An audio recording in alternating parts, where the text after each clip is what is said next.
अस्सलाम वालेकुम नाज़रीन इकराम। मुसलमान जहाँ भी बसता हो उसके दिल में एक ख्वाहिश हमेशा से बसा करती है कि वो बैतुल्लाह की ज़ियारत कर ले, वो उम्रा के लिए चला जाए, वो हज के लिए चला जाए, वो मस्जिद नबवी की ज़ियारत कर ले।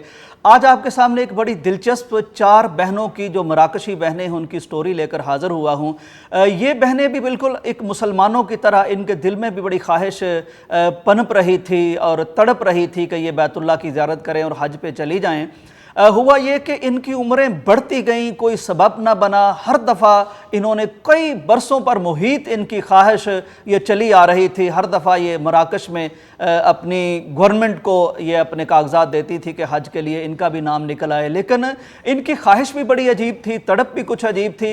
ये चाहती थी कि हालांकि ये जो बड़ी बहन है उसकी उम्र 82 साल हो गई है, 82 ईयर्स, और छोटी जो सबसे छोटी है उसकी 65 साल उम्र, यानी उम्र के आखिरी हिस्से को पहुंच गई थी। तो लेकिन इनकी ख्वाहिश थी कि हम 4 बहनें हैं, 4 बहनों में प्यार भी यकीनन ज़्यादा होगा, तो वो चाहती थी कि इकट्ठी ये हज के लिए चली जाएं। लेकिन जब भी ये दरख्वास्त देती थी तो होता ये था कि कभी एक का नाम निकल आया, कभी 2 का निकल आया, कभी एक रह गई, कभी दूसरी रह गई। तो लिहाजा ये अब तक इनकी ये ख्वाहिश इस तरह पूरी नहीं हो रही थी। इस बार हुआ ये कि इन्होंने एक तरकीब आजमाई, इन्होंने एक तदबीर सोची।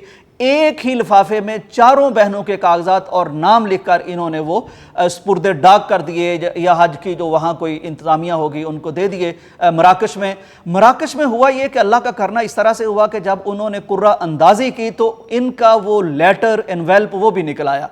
अब जब उन्होंने खोला तो वो हैरान रह गए कि ये तो उसूल के ख़िलाफ़ है, ये तो दस्तूर के ख़िलाफ़ है, यानी आइन वगैरह के ख़िलाफ़ है, उसूल व ज़वाबित के, कि एक लिफाफे में एनवेल्प में एक नाम होना चाहिए, लेकिन ये 4 नाम कैसे निकल आए।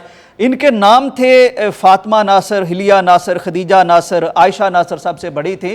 तो खैर जब उन्हें इनकी स्टोरी का पता चला और इसके पीछे जो इनकी तड़प थी, जो कसक थी बैतुल्लाह को देखने की, वो जब सामने आई तो इनके दिल पर भी असर हुआ। चुनांचे इन्होंने इन 4 बहनों के लिए ये इस्तदा इनकी कबूल कर ली, रिक्वेस्ट कबूल कर ली। चुनांचे ये 4 बहनें ये बड़े सालों के बाद इनकी उम्मीद बार आई है, और अल्लाह ताला को जैसे कहते हैं ना कि अल्लाह के कामों में देर होती है, अंधेर नहीं होती। हम मांगने से थोड़ा शर्माते हैं, घबराते हैं, कतराते हैं, लेकिन अगर कोई सच्चे दिल से अल्लाह से जो मांगे अल्लाह ताला अता कर देता है।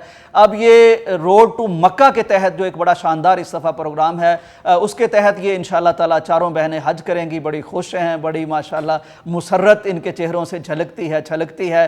तो रोड टू मक्का इस दफ़ा जो सामने आया है प्रोग्राम सऊदीया का, बहुत शानदार है। इसके तहत होता यह है कि अपने मुल्क में ही वो जो लंबी लंबी लाइनें लगती थी सऊदीया में जाके, वो पासपोर्ट की चेकिंग, सामान की चेकिंग, सारा कुछ, और थक जाते थे हाजी, वो सारा सिलसिला अब आपके अपने ममालिक में, यानी जो इस प्रोग्राम में शामिल है, मसलन अगर आप पाकिस्तानी हैं तो आपका पाकिस्तान में ही, इस्लामाबाद में ही वो सारे डॉक्यूमेंट्स क्लियर हो जाएंगे। यही नहीं बल्कि आपका सामान यहीं से वो आपसे ले लेंगे, उस पर आपकी कोडिंग हो जाएगी, और आप जब जद्दा में उतरेंगी वहाँ free shuttle service, bus service वो आपको बिठाएगी फ्री में, और लाके आपके होटल में आपको उतार देगी। जब आप होटल में उतरेंगे तो आपका सामान वहाँ पहुँचा हुआ आपको मिल जाएगा। ये रोड टू मक्का की सहूलत है और ये इन बहनों की कहानी है। अल्लाह ताला जितने भी जुमला हाजी और ज़ायर इस दफ़ा बैतुल्लाह तशरीफ़ ले गए हैं, हाज़री के लिए गए हैं, अल्लाह ताला उनकी हाज़री कबूल फरमाए। जो तड़प रहे हैं इन बहनों की तरह, अल्लाह उन्हें भी अपने घर की ज़ियारत नसीब फरमाए। इजाज़त दीजिए, अल्लाह हाफिज़।